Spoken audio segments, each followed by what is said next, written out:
Okay, class, in personal training, it's really important that we give our clients the best quality information that we have so they can achieve their goals consistently and efficiently, right? Oh, yes. So that begs the question, how can we tell what's good information from bad information? How do we know if something is true? In other words, how do we know things? We know things that we feel. But can you always trust your feelings? Of course you can trust them. They're like your feelings.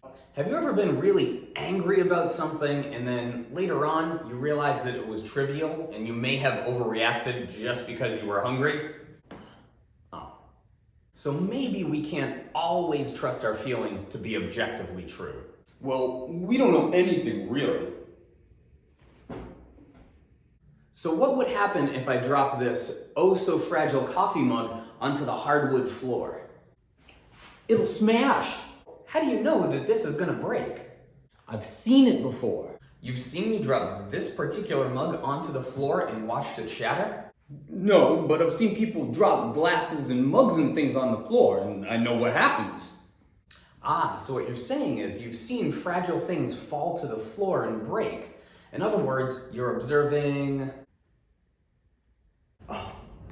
Oh! I know. Yes. Cause and effect. Okay, great. We have a starting point, observing cause and effect. So now the question is, what type of things are we really good at knowing? Think about this. You have 3 items, a rock, a plant, and a baby. And you're gonna give these items to a 7-year-old child. And you tell the child, okay, I want you to take care of all 3 of these things. I'm gonna come back in 1 year and check on them. How do you think the rock is gonna be doing? It'll be okay. Yes, the rock is probably gonna be fine. It's very low maintenance, easy to take care of. How do you think the plant will do? Probably fine. It's pretty low maintenance, a little water, some sunshine. You can keep a plant alive fairly easily. Now, how do you think the baby will do? That baby's gonna be dead. Yeah, the baby's probably going to be dead. Now, why is it so much easier to take care of a rock and a plant as compared to a baby? The first 2 are simpler, much less complex. That's right, we're adding layers of complexity, and with each additional layer, the predictability decreases. If we look at this predictability scale, on one hand, we have very predictable things. Atoms, pretty easy to predict. We're good at physics, tracking the speed of falling objects, the weight of things, etc., etc.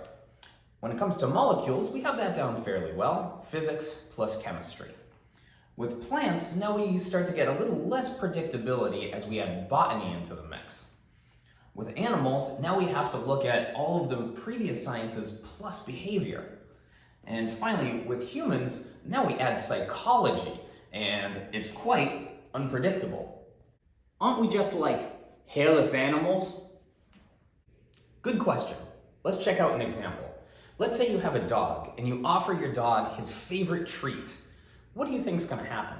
The dog's going to eat the treat without a second thought. On the other hand, if you're at work and you offer your coworker Bob a piece of chocolate cake, knowing that Bob likes the chocolate cake, what do you think his response is going to be? Well, maybe Bob's on a diet, so he says no thanks. Or perhaps he's on a diet but doesn't want to be rude, so he takes the cake and throws it away. Or maybe he really wants that chocolate cake, but he doesn't like the person who made the cake, so he says no thanks, just out of spite. So it's pretty clear that humans are quite a bit more complex than animals in their decisions. So what are you saying? In exercise science, it's really important to keep this in mind. Humans are complicated. So if you hear some anecdotal story about your aunt's best weight loss diet or your gym bro's ultimate arms workout, keep in mind, humans are complicated. What works for one person might not work for everybody. What about scientific research?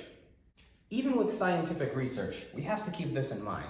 What's proven by a study today might not be replicable by a study tomorrow, and maybe even disproven by a study in the future. So as trainers, what should we do? Keep educating ourselves. Read lots of different sources of information, books, studies, articles, and then we use all that information and our best judgment to create programs for our clients that get them to their goals efficiently and effectively. Does that make sense? Yes. Yeah. Yes! Hey there, trainees. Listen up a minute to Coach Jim Schwartz. You only got half the story. It's true, as we get more complex, we get less predictable. But it goes the other way. As we get simpler and less complex, we also get less predictable. So the question is, well, do we really actually know anything? I knew it.